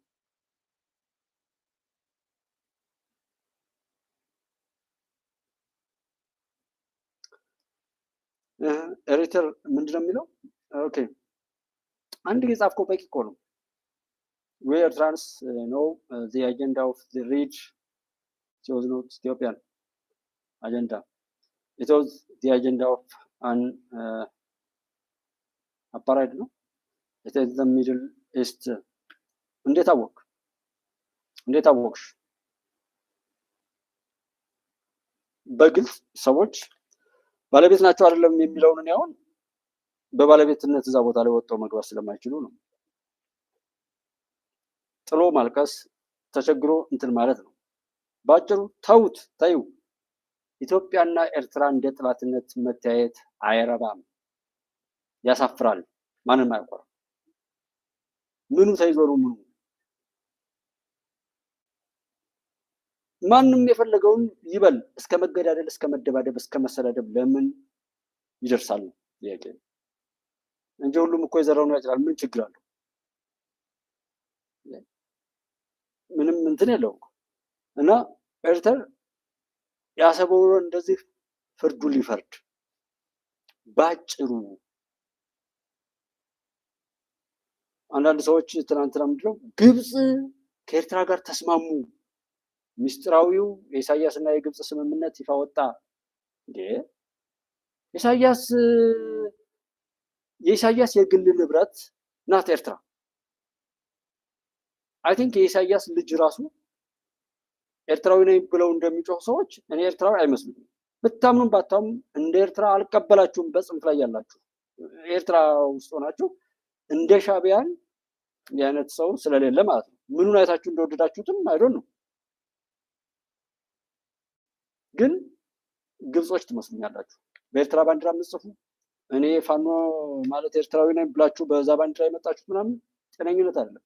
ምን ለማግኘት አላማው? እናንተ የምትሰሩት እኮ ከኤርትራ ጋር ጥላቻ እንዲፈጠር፣ ኤርትራውያን ከኢትዮጵያ እንዲባረሩ፣ እንዲሰቃዩ፣ ኢትዮጵያዊ ሁሉ ኤርትራዊ ነው በተባለ ኃይል ላይ እንዲጨክንበት ነው እኮ የምትገፉት። እንደዛ ነው። ያ ሲሆንስ አሁንም የምትረግጡት የምትበዘብዙት ነገር ታገኛላችሁ። በዋናነት ትርፍና ኪሳራ መውሰድ ነው። ለማንም ለአሜሪካ ስጡት አሰብን፣ ለሳውዲም ለፈለጋችሁት ሀገር ስጡት። አሰብም ሆነ ምጽዋ ኤርትራና ኢትዮጵያ አብረው መስራት ካልቻሉ የወደብ ጉዳይ ነቲንግ ዜሮ ነው፣ ምንም አይጠቅምም። እናንተን የሚያደንቅ ሰው ቢኖር ምናልባት የሚጠላችሁ ሰው ብቻ ነው። የሚጠላችሁ ሰው ብቻ ነው የሚያደንቃችሁ እንጂ የወደብ ተዋጽኦ ለኢትዮጵያ ነው። አሰብም ተሰራ፣ በተለይ አሰብን እንዴት ግን በሰጥቶ መቀበል ላይ ሙግት አልተጀመረም? ባጭሩ አይ ይሄ ይሰጠኝ ይሄ ይሰጠኝ በታሪፍና በሆነ በአስተዳደራዊ ጉዳይ ላይ እኮ ድርድር አልቀረም። ለጅቡቲ ይባርክላት፣ እኛ በዚህ ላይ አንገባም አለ ኢሳያስ። ለምን? ኤርትራ ከመጀመሪያ የተገነጠለችው ኢትዮጵያን ሰላም ለመንሳት ነው። ኤርትራ ሀገር ሆና ራሷን ችላ ሉዓላዊ ሆና ትኖራለች ብሎ ማንም አያስብም ይላል። እኔ ደጋግሜ ያወራሁትን አሁን ቅርብ ጊዜ ኦልሞስት 2 ዓመት በላይ ይሆነኛል። አጋጣሚ እህት ወንድሞች እንደዚህ ሸር አድርገው ያወራ ነው ቪዲዮ ማለት ነው። አላማችን ተቀጥላ መሆን ነው። ከዛ ኪንግስ ኦፍ አባይ ተርጉሞታል። በተለያየ መልኩ እንትን ብሏል። ሰማን ወይ ግን ምን ለውጥ መጣ? የአፍሪካ ሲንጋፖር ይሄ ውጤት እውነት ያኮራል? እኔ አሁን ኤርትራዊና ኢትዮጵያዊ ተጣልተው እንደዚህ ምናምን ኢትዮጵያና ጅቡቲ፣ ኢትዮጵያና ሶማሊያ፣ ኢትዮጵያና ኬንያ፣ ኢትዮጵያና ሱዳን ተጣሉ ምናምን ይሄ የሚያስደንቀው ይመስላችኋል? ማፈሪያነት ነው። አፍሪካ ከአፍሪካውያን ጋር ሲጣላ ራሱ ማፈሪያ፣ መሳቂያ፣ መሳለቂያ። አፍሪካዊ ከአፍሪካውያን ጋር እስከ ጦርነት የሚደርስ ከዛ ደግሞ አማራ ከኦሮሞ፣ ኦሮሞ ከትግሬ፣ አማራ ከትግሬ የሚል ደግሞ አለ። ሁሉም ማፈሪያ፣ የማንም መረጋገጫ እንጂ የሚያኮራ ታሪክ አይደለም። ከዚህ በላይ የሚያሳፍር ነውረኛ ታሪክም የለም። በተለይ ኢትዮጵያዊና ኤርትራዊ ነኝ የሚል ህዝብ ለጦርነት መሳሪያ ካነሳ ይሄ እኮ የኛ ነው ምናምን አልፈልግም ብሎ እኮ ማለት ይቻላል። ከህግ አንጻር ማታወሩ ማርኬት እኮ ግብጽም ትምጣ ለኢትዮጵያ ልታከራይ ነው በቃ። ግን እንደዛ ይሆናል ወይ? አይሆንም። አልሲሲ ነው አለበት ቦታ ላይም ከቆየ እስኪ እንግዲህ ኢሳያስንም ካቆያችሁት እናያለን። አይዛችሁ አሁን ከፊትህ ሊወድቅልህ ምን አስቸኮለ የሚባል ነገር አለ። ጉባለች ኢትዮጵያ የሚባል ቻናል አለ። 2 ሰው 4 ሰው 5 ሰው 6 ሰው የሚከታተል ብዙ ጭፈራ የሌለው በጣም ጥቂት የተመረጡ ሰዎች ብቻ አብረውት ያሉ። ይሄን አትርሱ። ያዝነው እናውቀዋለን። ይሄን ይዘን ላይክ አድርጉ፣ ሳብስክራይብ አድርጉ፣ አታርጉ። ቀረባችሁ አይቀርብንም። ኢትዮጵያን እናሻግራለን። የትኛውም ስልጣን ሀብት ይኑረው ኒውክለር ይኑረው ኢትዮጵያን እጎዳለሁ ያለ ልኩን ያገኛል። የሚቀየር ነገር የለም። ለምን ቪዲዮዎች ይናገራሉ። ትራምፕን የመረጠችው ኢትዮጵያ እንደሆነችና ኢሳያስንና አልሲስን ይጨምርልህ። ዘለንስኪንም ቢሆን ሀገር አሰድዳ የምትለቀው ኢትዮጵያ እንደሆነች አታውቅም። የሚሰማ በሌለበት መናገር ስለማይቻለኝ ትልቁ ሙክት አሁን እናርደዋለን እና ኤርትራ ውስጥ ሆናችሁ ከሻቢያ ጋር የደገሳችሁትን የጥፋት አውድማ አንጠቀመው። እሱንም እንዳዘጋጃችሁ ገደል ትገባላችሁ። በዛ ብደት ላይ ያላችሁ ጦርነት ከኤርትራ ጋር በዛ በኩል የለም። በዚህ ባለፈውም በመተማ ላይ መጣችሁ ልካችሁ እንዳገኛችሁ እናውቃለን። በንሰሞን በጣም እጃቸው ሁሉ እየተቆረጠ ነው። ተፈራ ማሞ የት ነው? ደወላችሁለት? እኛ እያለን የሰሜኑን የሚነካ ማን ነው ያላችሁን ሰውዬ ደወላችሁለት? ደውለት ምን ብሎ እንደሚመጣ። ይሄ የሀገር ጉዳይ ነው፣ ግዴታ ነው። ስለተሰጠ የሚነገር ስላልተሰጠ የሚነገር አለ። ማንም ሚስጣይስ የራሱ ጉዳይ። ማንም ምንም ነገር ቢኖረው የሚቀበል ከሌለ ከንቱ ነው። ድግስ ደግስ ደግሽ። የሚበላው ሰው ከቀረ የሚያፍረው የደገሰው ሰው ነው። እና በመልካም ላይ ብንሄድ አሳፋሪ ተሰዳጅ ተፈናቃይ ሆነን በተለያየ ቦታ ላይ ሄደን ብዙ ጥያቄና ብዙ ነገር እያለን ጭራሽ ደግሞ እርስ በርሳችን ላይ ከግብጽ በታች ሆነን አያሳፍርም? ኢትዮጵያዊና ኤርትራዊ የግብጽ መጫወቻ ሆነው ሲሰዳደቡ አያሳፍርም? አሁን በዚህ እሳቤ ውስጥ ያላችሁ ሰዎች እንደናንተ ማፈር ያለ እንደናንተ ማፈር ያለ የበላበትን ማድ ሰባሪ። በዛኛው ቋንቋ አላወራም፣ ምክንያቱም እነዚህ ኤርትራዊ እንደዚህ ስለሆኑ እነሱ አይደለም፣ እንደዛ አይሆንም፣ መሆንም ስለሌለበት ማለት ነው። እኛ በዘላቂነት ለሁሉም ሰው ቢሆን ገላጋይ የሆነ ሀሳብ ማቅረብ ነው እንጂ ጥላቶቻችን ሊጠቀሙበት በሚችሉት ቆሻሻ ወጥመድ ውስጥ አንገባም። እንደሱ አናድርግም፣ አይሆንም። ቢኮዝ እኛ ኢትዮጵያውያን ነን። ማንም ይምጣ ማንም እኛን እስካልጎዳ ድረስ በሰላም መኖር ይችላል። አብረን በሰጥቶ መቀበል ላይ መኖር እንችላለን፣ እናከብራለን፣ እንዋደዳለን። ነገር ግን ከዚህ በፊት እንደነበረው እያመን ነው እስኪጎዳን ድረስ አንጠብቅም ነው። ንቃተ ህሊና ነው ከፍ እናደርግ። መልካም እስከሆነ ድረስ በመልካም መንከባከብ፣ መጥፎ እስከሆነ ድረስ ጥፋቱን ማስቆም ይቀጥላል።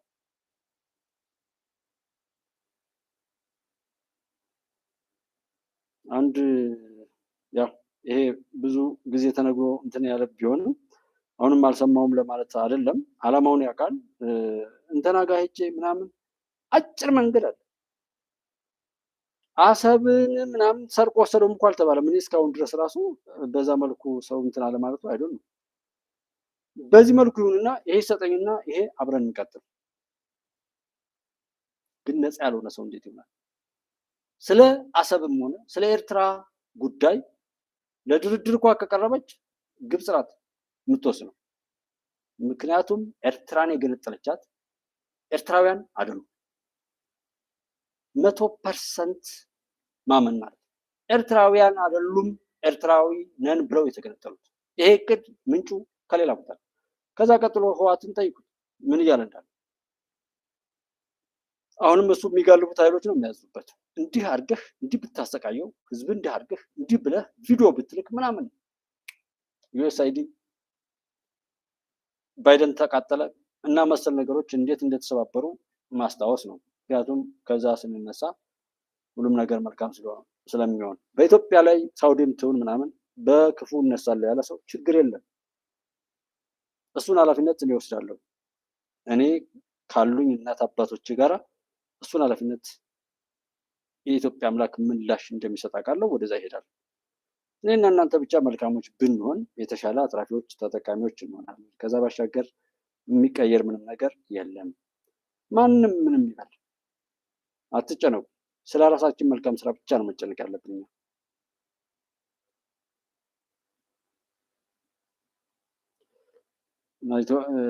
ያወራቸውን በብዙ መልኩ ተተርኮልን አልሰማ ካልን እሱን መተው እንጂ ከዛ ባሻገር ምንም የሚቀየር ነገር የለም። ጦርነቱን ማስፈራሪያው ምንም የፈለጋችሁት ላይ ድረሱ፣ ችግር የለውም።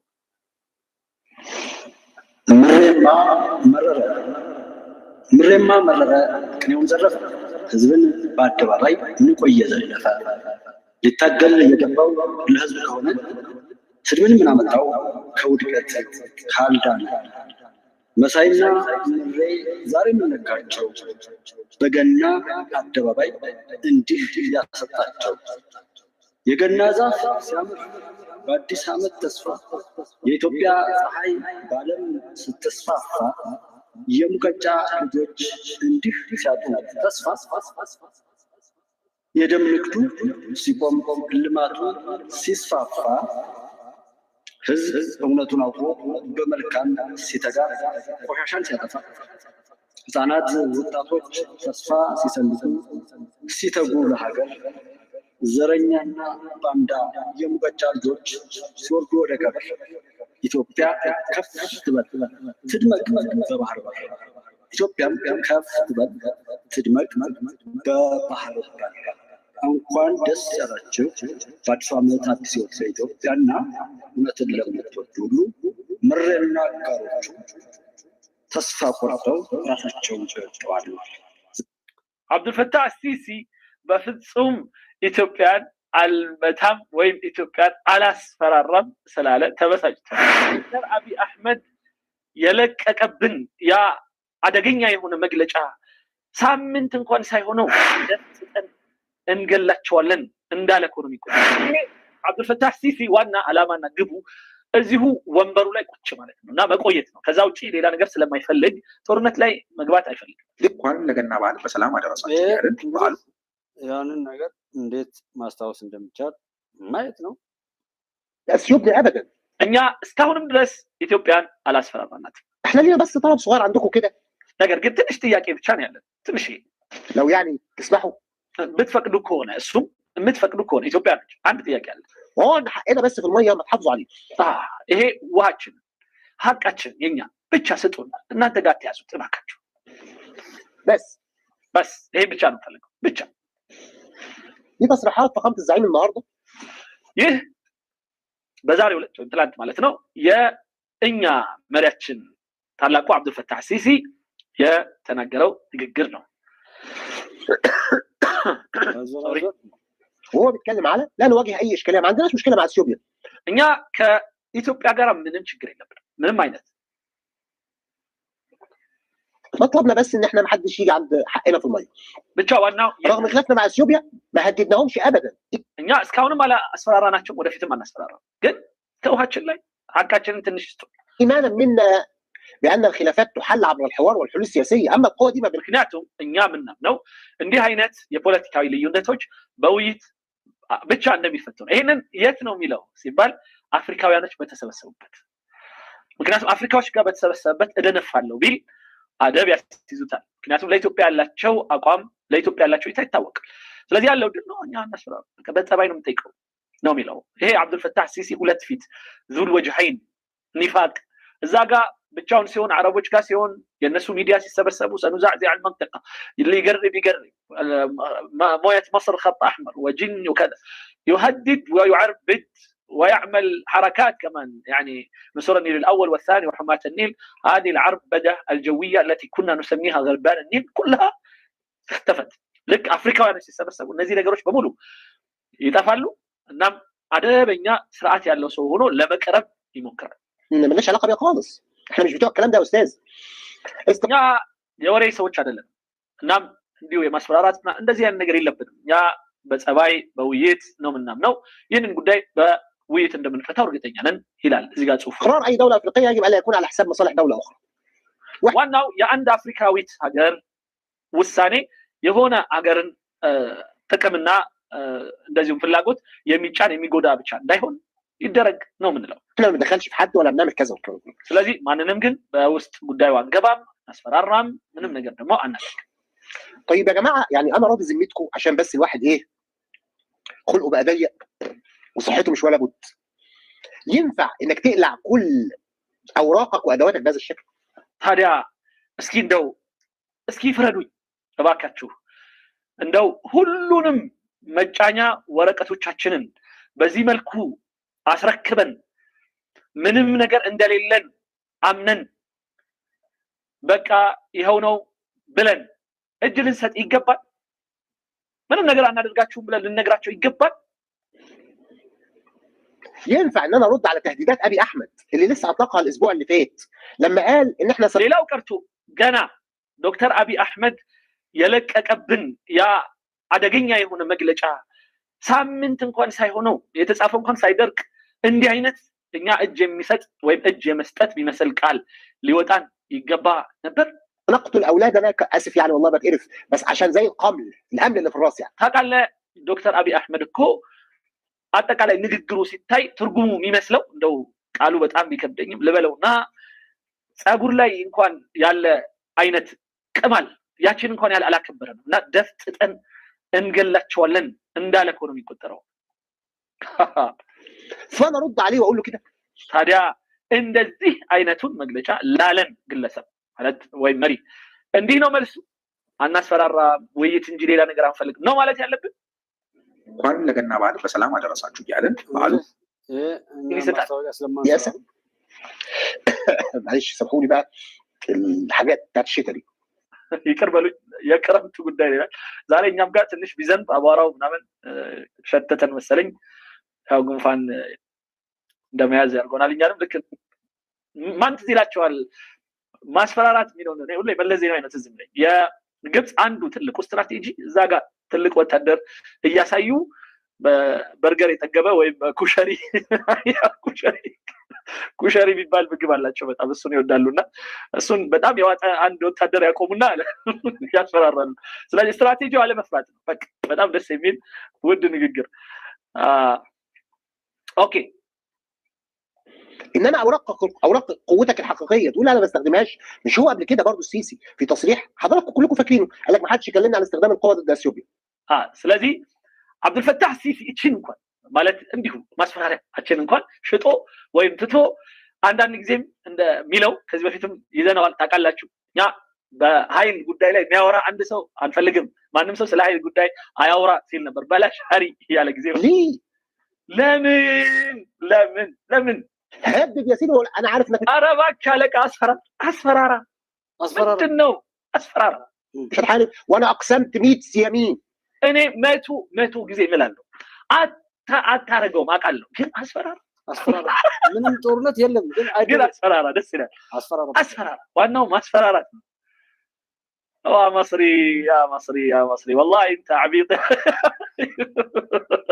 خليك اسفرارا بك تو ማስፈራራት አይከፈልበት انه هيدخل حرب አውቃለሁ ጦርነት ሳንገባም بس هدد እንግዲህ ለነዛ ማንም ይደርስላቸው ወደ ኢዛና የምን ወደ ጥያቄ መጣሁ። እንግዲህ እንዴት እንደሚሆኑ አሁን ነዛፎች ሰው ይሆናሉ ያልገምት ራብ አለ። ይሄ ነው በዘላቂነት ደጋግመን ያወራ ነው። የዛሬው ብቻ አይደለም፣ ቀጣይ በደንብ እንተዋወቃለን። የሚወራረድ ሂሳብ ይኖራል። ጠላት ነገ ያከከ የሚያወጣው ጠባሳ እየጣለ ነው። አትግደሉ፣ አትሞቱ ባለቤት ሳይኖረው ነው የተነሳችሁ። መሬ ትናንትና እየተሳደበ ነበር አለ እዚህ ጋርና ልክ ነው መሳደቡ ለኔ። ምክንያቱም እሱ አሰልፎት ዘመን አሰልፎት የተነሳ ጽንፈኛ አለ። ጃን መሩ አሰልፎት የተነሳ የጥፋት ኃይል የለም። አላውቅህም ምን አገባህ እኔ የት አግኝተኸኝ ነው የነገርኩ ማለት ይችላል። ያበደ ሁሉ ተነስቶ በሱ ስም ቢያብድም አለመጠየቅ ይችላል። ላወራውና በግሉ ላደረሰው ነገር እንጂ በጽንፍ ላይ ላሉ ሰዎች እንደ ግለሰብ በተለይ በአማራ ክልልና በኦሮሚያ ክልል ላይ መሪናቸው የተባሉ ሰዎች ህዝቡን ሰብስበው አወያይተው ተልእኮ ሰጥተው ያሰማሩት ኃይል የለም። ያበደ ሁሉ አብሮ ስላበደ በዛ እብድ ሁሉ መጠየቅ ሁሉ አይችሉም። እኔ እንደዛ ነው የማስበው። ግን ሁሉም የዘራውን አጨደ። እድሜ ልኩን በቤቱ አብሮት ካለ ሰው ጋር ሲያሳድገው የኖረውን ጥላቻ እንደ ጎጃም ላይ ሆኜ አንተ በቃ እኔ በጣም ወደው ሰው ማከብረው ሰው ነው በጣም የሚጎዳኝ ምናምን እያሉ ሳወራ አንተ በቃ እንደዚህ እንዴት ሰው ምን አይነት ክፉ ሰው ብትሆን ነው በዚህ ልክ የተጠላው ምናምን እያለ ያወራ የነበረው ገሰገሰ። እንተና ተጨነቀ ምናምን የሚባል ነገር ዩቲዩበርስ በጣም ብዙ ተናግረው ነበር። እሺ አንድ ወታደርም ማለት የድሮን ጥቃት የኢትዮጵያ ሰራዊት ሁሉ እንደፈጸመ የዘገበ እጅግ በጣም ፖዚቲቭነስ አላቸው የሚባሉ ሰዎች ሁሉ ነበር። ሆነ አልሆነም። ካልሆነ ለምን ዛሬ ሲያወራሉ? መርጦ የማያይ ለራሱ አሁን በልቶ በኋላ እንትን ለሚለው ምግቡ እሺ ከሚለውን ጊዜ የሚጨነቅ ማህበረሰብ ፊክስድ ፕራይስ የተወሰነ ምንም የማይነቃነቅ የዋጋ ተመን ላላቸው እቃዎች ላይ ክርክር ካላደረገ ደስ የማይለው ሰው እንዴት ሁልጊዜ ውሸት እንደሚሰማ አይደል?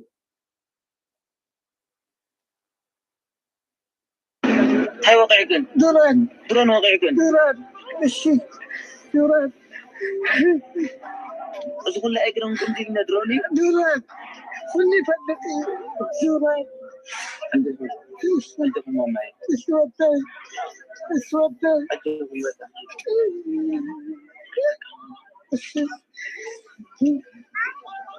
يا كل خبدي كل نفسي ودي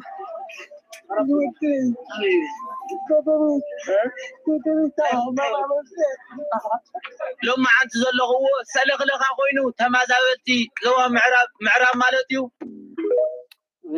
በዚህ ልክ አውሬ ትኬት እንደተፈጠሩ አላውቅም። እነዚህን ለማጥፋት ሳይሆን ደግሞ ለማቆየት የሚሰራ ሰው እንዴት እንደሆነ አይገባኝም። አያዙን አይተው ጭብጦን ቀሙት ነው የኛ አስተላለፍ አቋቋም። የተወደደው ነገር ነው ሰው የሚያቀርበው። አሁን እዚህ ዩቲዩብ ላይ ገንዘብ ለመስራት የሚመጣ ሰው ሰዎችን የሚወዱትን ማቅረብ አለበት። ከዚህ በፊትም ተናግሬያለሁ። ዩቲዩብ ላይ ገንዘብ ለማግኘት ብቻ ብላችሁ የምትመጡ ወይም ሶሻል ሚዲያ ላይ የምትመጡ ሰዎች ሰው የወደደውን ባናት ማቅረብ አለበት። ምን ማለት ነው? በተለይ በአሁኑ ሰዓት በቃ ቸክ አድርጉ። እኔ ዋሹ ብዬ ማለት ስለሌለብኝ ማለት ነው። ብቻ የማይጠቅም ነገር ላይ ብዙ ጊዜውን የሚጨርስ ሰው እንዳለ ለገንዘብ ብላችሁ የምትመጡ ሰዎች እንደሱ አይነት ነገር ብትሉ እውነት እናወራለን ምናምን ብላችሁ ብትሉ አልጎሪዝሙም አያውቅም፣ ሰውም አያውቅም፣ ሳጀስትም አያደርግም፣ እጁም ላይክ አያደርግም፣ ሼርም አያደርግም። እውነትን ለማበረታታት የሆነ ሳፖርት በሚያደርግበት መልኩም አያደርግም። በቃ እውነት አይወደድም እንደማለት ነው። አይ ካላችሁ ይሄን አውቃችሁ እንደኔ እኔ አውቀዋለሁ ከመጀመሪያው ጀምሮ ማለት ነው። ዋጋ ብቻ ነው የምትከፍሉት፣ የሚከፈላችሁ ነገር የለም። ስላልጠቀሰበት ማንን ማለት ከሃዲዎች እንደዚህዎች ቢገኙ ብሎ ማለት ነው። በጥይት አይደለም በእንትን ነው በእሳት ነው የምናቃጥላችሁ። ይህን ንግግር የጠቀሰውን ፈለቀ የዘመነን ነው። ቅድም አንተ ጠቅሰኸው ነበረ ህዝባዊ እምቢተኝነትን በተመለከተ ለምሳሌ ድጋፍ ከሰጡ ምናምን መሪዎች ውስጥ ምናምን ማለት ነው አይደለም። ስለዚህ እሱኑ ጠቀሰልህ ማለት ነው። አድማጩ ደግሞ እኔ በእሳት አቃጥሎ የሚል ንግግር አልፎ ሊሆን ይችላል አዳምጬ አላውቅም። ይሄን ከተናገረ ግን አንዳንዴ ይሄን ከተናገረ ዘመነ መወገዝ አለበት ብዬ ነው። ትክክል አይደለም ብዬ ነው። የአንድ አገርን ህዝብን ነፃ አወጣለሁ ለህዝብ ነው የምታገለው የሚል አካል በእሳት አቃጥሎ ብሎ ትዕዛዝ የሚሰጥ ከሆነ የሚሰራው ነገር አይመስልም።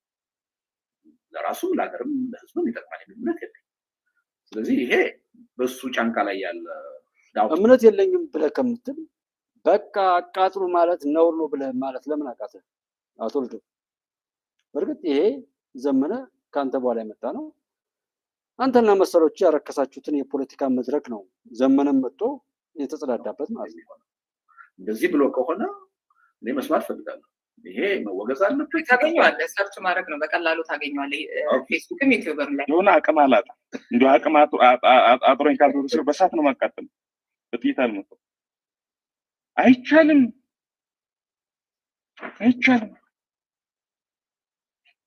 ይሄንን አምናታች አምና አይደል የተናገረው? ምን አዲስ ነገር እኮ አይደለም። እንደዛ አይደል የተናገረው?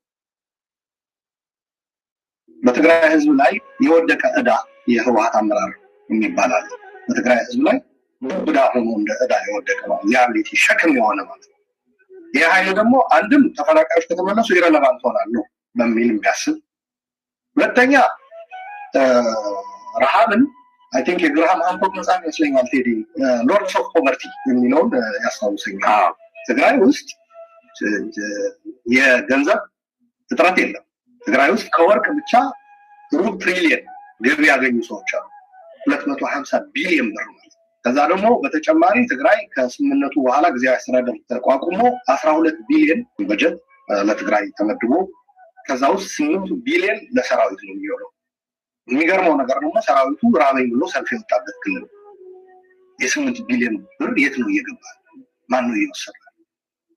ራሳቸው ባመኑበት ሲስተሚክ የሆነ ኮራፕሽን ትግራይ ውስጥ ስቴት ካፕቸር እንዳለ ሌብነት ኖርም እንደሆነ በአመራር ደረጃ በራሳቸው ጥናትም ያረጋግጡት በስንዴ ዘረፋ ላይ መሰማራታቸው ዓለም አቀፍ ማህበረሰብ በነገራችን ላይ ያወቀው አቶ ጌታቸውም እዚህ አሜሪካን የመጣ ጊዜ አብረን ለኮንግረስ ለሄድንበት ወቅት የኮንግረስ አባል የሆነው ኮንግረስማን ብራድ ሸርማን ስለምትሰርቁት ነው አሉ። ስለዚህ ያለው አቅም ብቻ በክልሉ ብቻ ሳይሆን ደግሞ የዓለም ለጋሽ ድርጅቶች እጃቸውን ዓለም በሚያየው ነገር አዝኖ እጁ ሲዘረጋም በስርቆት ምክንያት እጁን እንዲሰበስብ ተደርጓል። ስለዚህ ዓለምም ለጋሽ ሆና ሪሶርስ ሳይጠፋ ረሃብ የመፍጠር የአስተዳደር የፖለቲካ የአመራር ውድቀት ነው ብሎ ነው የሚያስቀምጠው። ጉዳያቸው አለማ ይሄ እናንተ እያጀባችኋቸው ያደረጋችሁት እኮ ነው። የሽግግር መንግስት የሚል ሀሳብ ይነሳል። ኢትዮጵያ ውስጥ ከእንግዲህ በኋላ የሽግግር መንግስት አይኖርም።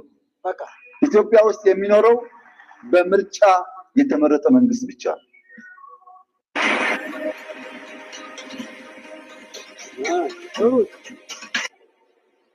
የትገባ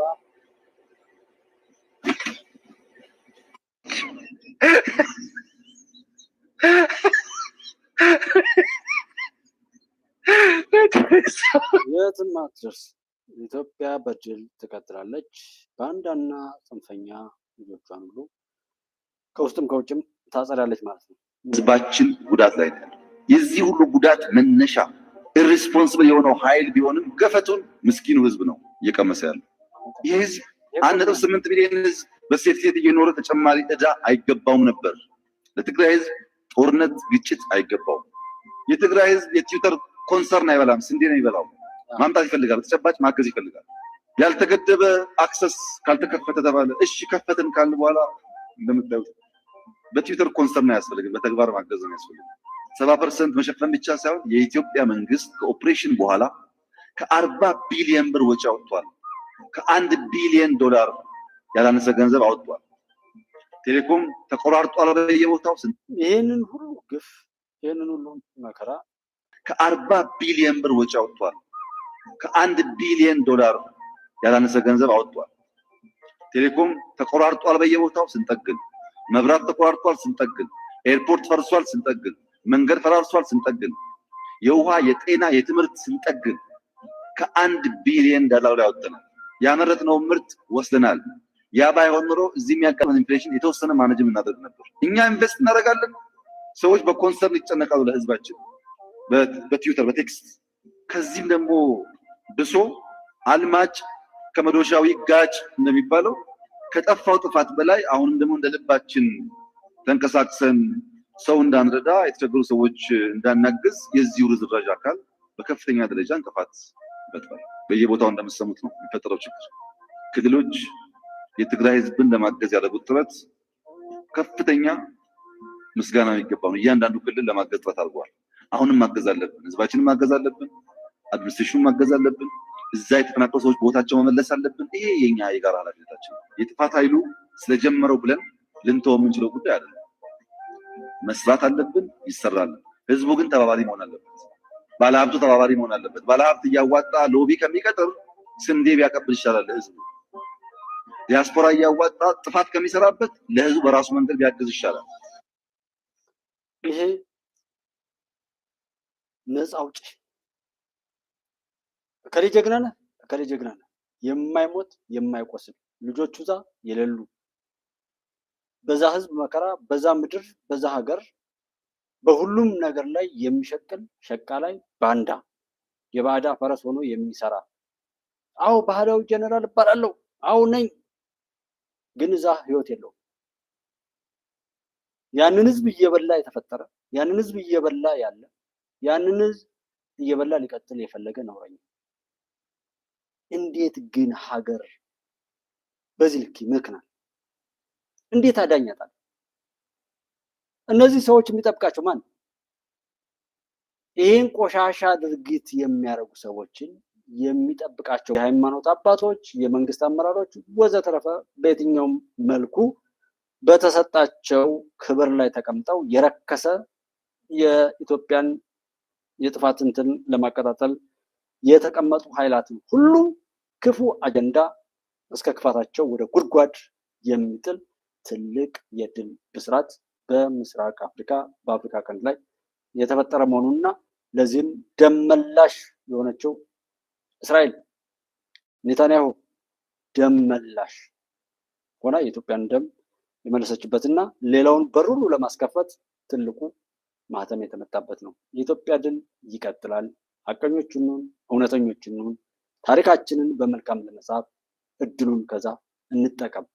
ዘረኝነት፣ ጎጠኝነት፣ ጥላቻ፣ በቀል፣ ጦርነት እና መጠፋፋት የሚያሳፍር የሚያዋርድ እጅግ አስቀያሚ ሰይጣንም ቢሆን በተግባር ያልኖረውን ነገር እየኖርን ስለሆነ ከዛ የረከሰ ነገር እንውጣና ታሪካችንን በመልካም እንጻፍ። የሰው ዋጋ እናውጣ፣ የኢትዮጵያዊነት ዋጋ እናውጣ፣ የምሁርነት ዋጋ እናውጣ፣ ስራችንን በራሳችን እንጻፍ።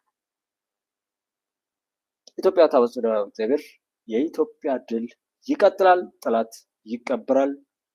ኢትዮጵያን የሚወዱ ጀግኖች ድካምና ልፋት ሁሉ ፍሬ ያፈራል። መልካም ጊዜ